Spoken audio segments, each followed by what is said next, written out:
Welcome into our Overtime segment. I was checking my phone right as we started. Here at the Overtime 7 on SportsSource.tv and our YouTube channel. Thank you very much for joining us here. It's brought to you by our friends at Blue Smoke Cigar. You see them right there. Folks, if you join this club, and they're in West Knoxville, South Peters Road there, you'll see the sign for Blue Smoke Cigar. If you join this club, membership gets you your own personal locker, 15% off Blue Smoke's elite selection of fine cigars. You get 10% off wine and liquor at McScrooge's Wine and Liquor Store. Access to the lounge area, which means HD TVs, card tables, leather chairs, golf simulators, card tables. I think I said that twice. That's because they've got so many card tables, you have to say it twice. Blue Smoke Cigar, it is a fantastic place. If you enjoy a cigar, you need to get down there and check it out. Just look at their website, bluesmoke-cigar.com. All right, back with VFL Sterling Hinton, two guys from WNML right here, the sports animal, Josh Ward, Jimmy Himes. It is back to the sports animal now. Yeah. That's okay, so I don't have to worry about slipping. And right here, VFL Daniel Hood. Jeremy Pruitt rubbed some folks the wrong way yesterday with his honesty. Down on his team, down on some of the fans who didn't show up, though he said overall he was happy with the ones who got there. Vol Walk was great. He said that some folks couldn't make it, and he understood that. But those folks that could make it, he was disappointed they didn't show up.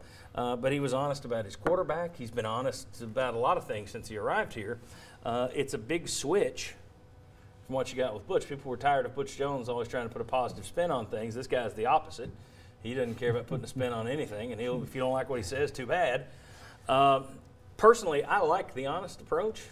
I like it, but it's dangerous. So I'm going to give you guys three choices here. A, you like it. B, it's dangerous and you still like it. C, it's dangerous and you don't like it. Where are you? I like it. You like it? I like it. You know what I mean? He's shooting straight shooter. Just like you, always on always Sundays. start right there, baby. Boom, boom, No boom. spin hitting. No, baby, unless it's on the wheel. But yeah, I like because he's honest, and you always know what's going on. You never have to guess what's on his mind. Josh, like it? It's dangerous, but you like it? It's dangerous and you don't like it. Well, it's dangerous, but I do like it. I mean, from a sports talk coach standpoint, I'm looking for some honesty here, so then we can then talk about it. And part of it depends, I guess, in which direction. I like the honesty about his team and the concerns that he has. But then you get to, do you agree or disagree? Like with talking about the fans, I just disagreed with the concerns he expressed. I thought it was a pretty good crowd for the spring game. So he's being honest. I just disagreed with what he said about it. Jimmy, where dangerous, but I like it. And I don't know that there are many situations where it's really good to call out your fans, in particular if you hadn't done much. And in particular if you're at Tennessee, ask Jerry Green. Yeah. So I think it was not a smart move on his part to do that. And I too, like Josh and like you guys, I think it was a good crowd. He mentioned 102,000. You're not getting 102,000 a spring game. I think the record at Tennessee is, 73,000 maybe? Yeah, that was the Guinness world record back then. At that time, in like 86 or something. But I do appreciate some of it. Like he wasn't giving Jerry Garantano a lot of accolades after that game, even though he was a spring game MVP, with his comment about, we'll know who our quarterback is and somewhere in the middle of the fourth quarter in Charlotte against West Virginia. I don't think anybody's going to make a harsher comment on Garantano's performance than Tennessee's coach did. I don't either, because I thought he did some good things. I thought he started slow, but I thought he did some good things after a slow start. But I do appreciate the honesty approach. And I'm going to go with, I really love it. And I go back to when I was at UT, we had a coaching staff under Kiffin where you had your... Yeah, and let's just point out, you were under Kiffin, Dooley, and Jones. And Jones, head on. But that was really the only staff that we had one-on-one meetings where you sat down with your coach, you went over, your positives, your negatives, and things like that. But what that really built in us, I didn't really know it at the time, was I built a better relationship with that coach because of that. Because, if I'm going through, hey, Dan, you're really struggling on double teams. Here's how I'm going to help you. How can you help get this fixed? And so now you're building that relationship. And I think the same thing he's doing with calling out, fans, calling out the players and things like that. It's that same thing. I'm not going to, BS you. I'm not going to say something. I'm not going to build your ego up. I'm going to be honest with you. But at the same time, I'm going to tell you I love you too. At the same time, I'm going to tell you how I'm going to help you, how I've got these guys around you. You got Fitzgerald. You got all the coaches around you to get you to that point. But, none of that matters if you don't know where you stand at all times. All right, you said something interesting there. I think no, you said a lot of interesting there. Yeah. There was one that caught my eye. You know, I'm going to coach you straight. I'm going to tell you I love you, but I think Rick Barnes does that. Rick Barnes, I see him, and it strikes me as somebody who tells it like it is, but he also puts his arm around you. I haven't seen that from Pruitt yet. Now, it doesn't mean he's not that guy. Most coaches probably do say great things to their players behind closed doors. I just don't know that I picture him. There's Rick Barnes. We kind of hinted at this during the show. There's Rick Barnes' honesty, and then to me it seems like there's also Jeremy Pruitt honesty, and I'm not sure those are the same types of things. I don't know that I see Pruitt as being a caring, nurturing kind of a guy behind closed doors. Now, I don't know. It may be, but. And I base it off of, I went to a couple practices. You don't get to see a lot in that, but I think even when you watched Alabama at the end of the national championship, end of the SEC championship, you've seen the way his players kind of reacted with him on that. And it didn't look like the type of player, because I've had coaches that still to this day I wouldn't talk to, hate them too much. But I'm like, there's one I would never give up. Even if we won a national championship, I just kind of look at him like, hey, good job. But the way his players were with that, you could tell that he had their respect and it earned it. I was going to say one thing quick about Jeremy Pruitt. We talked to two people that covered him when he was the defensive coordinator, Chip Towers in Atlanta, and then Kevin Skarbinski, who was in Birmingham. Both of them said that one of the things about Pruitt as a defensive coordinator, players went into his office quite a bit and talked to him, and he always had a good relationship. Is that going to remain the same as a head coach? I don't know. But as a coordinator, that relationship was there with the players, according to two members of the media. Yeah, and that's part of the question I have is now Jeremy Pruitt's in a different kind of position. He's the head coach as opposed to the defense coordinator. That was Nick Saban or Mark Richt that were in charge of the program. Maybe it does, but that's something that I think Jeremy Pruitt's going to figure out as well as now that he's the head coach of Tennessee. Well, you typically, that's a little bit of going from good cop to bad cop. I think Holly Warlick has struggled a little bit on that. Pat Summitt, she was clearly the bad. The players loved her, but she was the general. And I think you could go to Holly and talk to Holly if you were a player. I think it's been difficult for her to trade hats. So you wonder if it will be difficult. I mean, look, any first-time coach has to figure out who he is as a head coach. So that's probably going to be something that Jeremy Pruitt's got to figure out real quick. Sure. Am I still open door friendly guy, or am I now just, you need to go down the hall and talk to your position coach? I'm the CEO. A lot of coaches do it that way. Well, with football, it's just so much harder. You got over 100 bodies out there, 100 A-type guys that you got to, tame that attitude and that testosterone. And it's hard to be a head coach in football and really be one-on-one caring. Let me give you a question from our VFLs here. Let's go back and take a look at a quote that we showed you in the first of the show, Jeremy Pruitt on his team. Yesterday he said, I saw a couple of guys out there today who just flat out quit.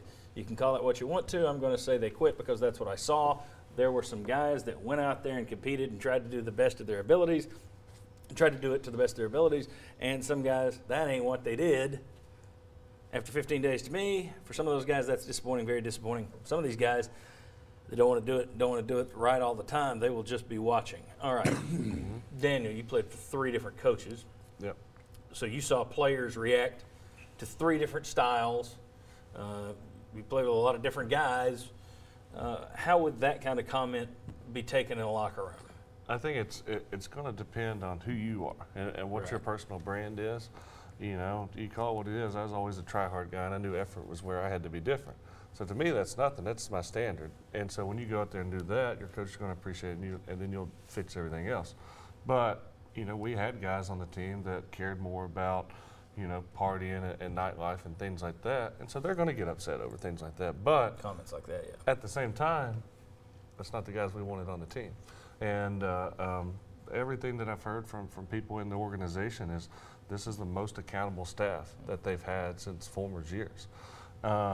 And with that, there's going to be, I think, a lot of guys leave. And I think he's told a lot of guys, too, like, hey, and even the comment, hey, they did to the best of their abilities. Well, he also knows that some of those guys don't have the abilities to be at Tennessee. And that's why, if you talk to him, hey, whatever it takes to get a recruit right now. Which is interesting when you go back and look at the recruiting rankings that Butch Jones rolled up. If you have a bunch of guys who aren't able to play, or is that because the talent wasn't there and somehow they grabbed guys who were ranked highly but shouldn't have been? Or did they just not develop them to the point where their abilities should be where they are? I think it That could be makes sense. that. It could also be the attrition that you've had, guys leaving. Sterling, your thoughts on quotes like that? You get, look, again, it's going to impact different players differently, but as a whole, do you think players like a coach who'll call it like that? Are they looking around saying, yeah, let's cut some of this dead weight? Or do you have more guys like, man, come on, give us a break? Well, I don't think anyone on that team is saying, oh, come on, coach, give us a break. I don't think anyone's saying that right now. I think what's going on Not even is, the quitters? No, well, but see, the thing is the spring game. So that's a different attitude to it to some people. Other those out there trying to showcase their talent to the best of their ability to impress the coach and the fan base. Others are trying not to get hurt. I mean, you got situations, different players have different mind states as they approach the spring game. But I don't think Coach Pruitt is going to allow anybody to be quitting on the team during practice as they get ready to take on his culture of football. Your thoughts, Jimmy, Josh, on his honesty with a team? I mean, I don't have a problem with that. There are coaches who I've seen comments like that from other coaches that have won. There have also been guys, though, that could make a comment like that and they lost. I mean, Derek Dooley had some harsh comments at times for his team. Didn't make any difference for Derek Dooley. Didn't help anything.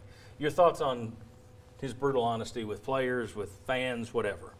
The honesty with the fans is the one, or calling out the fans is the one that would concern me the most. As far as the players, Daniel, you could speak to this better than anybody, but it seemed like when Lane Kiffin got there was a tremendous amount of attrition, and there were coaches who went to players and said, "You're just really not good enough. You need to go somewhere else." That may be Pruitt's way of doing it. If you're not giving the effort, we don't want you here. The culture we're setting, and I don't have an issue with that. If you do have players, even if talented, if they're not going to play hard, and I think the core of a team doesn't want to be around those players either. Now, whether players, Daniel, I don't know if you did this or Sterling, you ever went to a player that was loafing and got on their case. Al Wilson did that. I know Al Wilson did that, but I think that's what he's trying to cultivate here, and I don't have an issue with that. Right, and he made that comment. Yeah, that's kind of what he said, that when we get the guys in here and they're doing the way they need to do it, they'll take care of it and they'll talk to one another, and I won't have to. But right now, I'm going to be the one that holds them accountable. Josh, your thoughts? Yeah, well, there was an instance during the game on Saturday, during the orange and white game, where Daniel Batuli, who wasn't even playing, he was on the sideline and he was very animated toward a teammate. I didn't see that while I was at the game, but I caught it with the SEC Network broadcast, and that's, I think, part of what Jeremy Pruitt is looking for. He mentioned guys policing their teammates and said when the program gets to where they want it. Now, I think that's going to take a good amount of time, but the message is also clear. Either the grad transfers that are coming in or some of the players that signed, J.J. Peterson and Jeremy Banks, these guys are going to come in to compete for playing time right away. So some of these guys, and they know who they are, or they probably have a good idea if Jeremy Pruitt's talking about them, that they better be ready in August, because if they were starting last year, it's not guaranteed if they're not giving the effort that Pruitt's looking for. Go ahead, Sterling. No, I was going to say, me as the quarterback, I'm one of the smaller guys on the team, and I was known for saying things to get people motivated to get there and play right. Because if you are faster than me, so what? You're not good to me if you run a 4.3 and you're out there doing 4.6 stuff.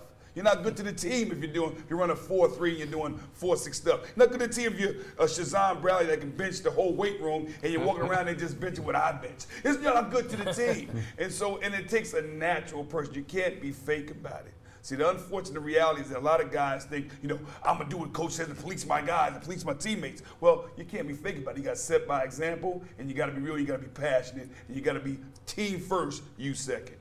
I would have one issue, too. If you're not giving effort in the spring game, are you giving effort in the offseason? Are you giving effort in the weight room? Are you doing what you need to do when everybody's not watching you?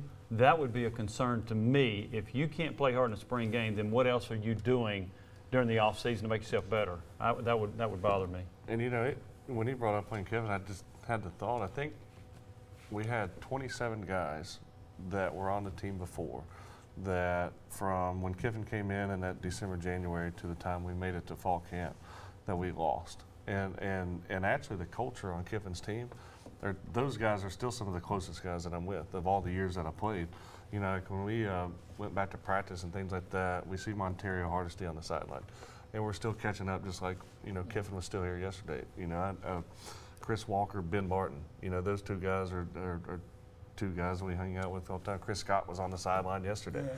And you just go back and you think of those stories, and literally most of our fun stories that we went back to was that year. Like, we remember the first Bryce Brown practice where he came in, EB knocked him out, Ben Martin knocked him out, and he fumbled 7 times in an inside period. And you know, and that's what it, but it was, that culture was right with that. And I think that's why that team really overachieved forward compared to some of the others. I think that, you know, there's a certain, nothing compares to the Junction Boys, but most first-year teams have that, because I think every coach who comes in has to prove he's a bigger hard ass than the last guy. They all do. Yep. I mean, that's, you always hear that. Whoa, we've never practiced like this before. I remember when they said it under Kiffin going from Fulmer. I remember when it was going from Kiffin to Dooley, from Dooley to Jones. Right now, from from Jones to Pruitt, it's the same idea that, oh, it's tougher than it's ever been. But I think that you do hear those stories. I remember the people that survived, like Pat Ryan, that survived Johnny Majors arriving. You always refer to it as the Baton Death March. So there is something to that attrition and laying down his markers. Now, I think that's what he was doing. I guess I would say what he said to the fans probably wasn't smart, but at the same time, I get what he's trying to do. During the show, we talked about he's trying to create his culture. Well, that's not just culture on the team. Now, some fans are not going to want to be included in that if it means you're calling me out for not being there at a spring game. But I see what he's doing. He's trying to get everybody, players, fans, rowing in the same direction. I don't have a problem with that, in theory. I do admit it's dangerous, though, because this fan base has a tendency to get its dander up, especially when you go after it. Tennessee's a different place. It is a different just place. is. Well, I mean, and here's anybody that takes that as a negative. The hashtag Vol Twitter make a point that we're a different place. Philip Fulmer said yesterday he's the right AD for the job because we need insiders here. It is a different place here. So I think he's probably going to learn quickly that he might want to be a little bit more mindful, maybe not of what he says, but how he says it. Know your audience. Yeah, know your audience. That's a good way of putting it. At the same time, I don't have a problem in year one him saying, this is what we're going to be. You're included. I'm counting on you to be there. Okay. I'm okay with that. He needs to know that could backfire. Tennessee still has some things to figure out. You have another new athletic director. You have a new head coach. And with the football program, you have a 4th straight year with a different strength coach that's running everything. But, I mean, leading up to the Orange and White game, I think they had to get some things in order in the last week from a marketing standpoint before the Orange and White game. So Tennessee itself has some things to figure out, which is natural when you have as much change as they have continued to experience. Well, even the placement of the Orange and White game, apparently there were a lot of other things going on campus yesterday. I had a lot of people tell me that parking was a real pain because they had a track event, or somebody said there was a circus deal, or I don't know what that was. And then baseball played Texas A&M. Yeah, so you Construction. Then I think there was a prom that night, too. It was awful. And you were over there picking up high school girls. Guys, thank you very much. Sterling, Josh, Jimmy, Daniel, I appreciate it. Appreciate you for joining us. We'll see you next Sunday at 11 on WAT6 or Facebook Live. If you're out of town, you can choose to watch us that way. See you then.